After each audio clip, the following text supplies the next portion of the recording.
Endorsed by the Ascenso Pinoy, and how does this commitment sa pag-endorse po niyan, ano po yung commitment niyo for Miss actually? Well, of course, we will always be there for them. We did it before when I was the Secretary of DSWD. Remember, noong 2022 December, there was shear line, baha ng entero, Misamis Occidental. Governor Uwaminal asked me kung may tutulong daw ang DSWD. I said, of course, kung may hawak ng pondo. So, nagpababa kita dito ng 100 million to assist social services. So, the same thing, na luklok tayo sa Senado, yung mga naiwan pa natin, marami pang mga kailangan. Sabi ni Governor, itatawag na lang daw niya sa akin yung mga kailangan ng Misamis. Hindi lang Misamis, sir, but the entire country. Kasi we represent not only one province, but one region, but the entire country. So, yun, tuloy-tuloy, tutulungan natin yung mga provinces, regions na kagaya ng Misamis. Sir, salamat sa tulong na makakalimutan sa Misamis. May plano na may pinunus kayo para sa retirement ng OFW, nakakatulong. So, what are you doing? Yes, ma'am. Kasi we call them heroes. Alam ko, daghang mga OFW din sa Mindanao.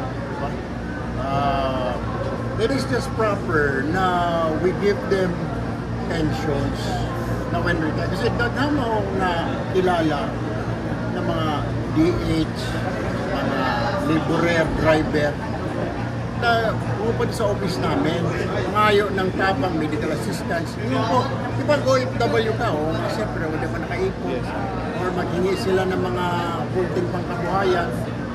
We call them heroes. So it is this proper and fitting na we return it back. What is the use of being called a hero kung wala ka naman ibigay na parang respect?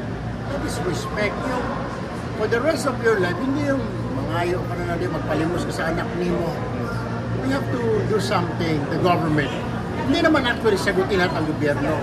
My contribution yung OFW, 10 times 3 siguro yung contribute ng gobyerno para sa military, na contribution sila sa retirement nila, pension. Yan din mga OFW, especially yung mga DH, yung mga mabababa. Sir, on that, I'm mutual officer of Philippine Delinquent. Si General Browner for war na sa military to prepare.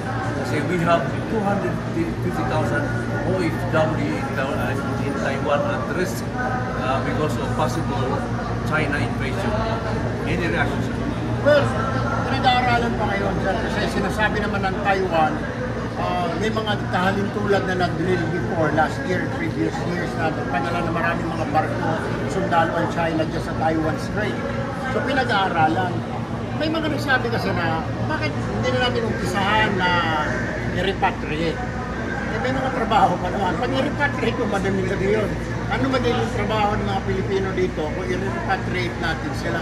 So we have to be careful. It's a calculated move. We need to study muna bago natin biglang mag-panic tayo, iuwi na natin sila. Because marami naman tayong gamit, marami tayong mga pwede natin pauwiin sila, may pondo ang BMW, pero we really need to study and calculate our moves.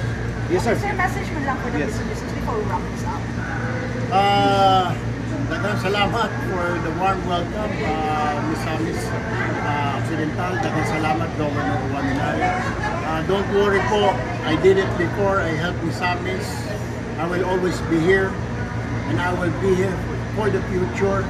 Kung kinahanglan ninyo ng tabang, tawag lang mo, open ang akong opisina para sa mga Misamis. Thank you. Salamat.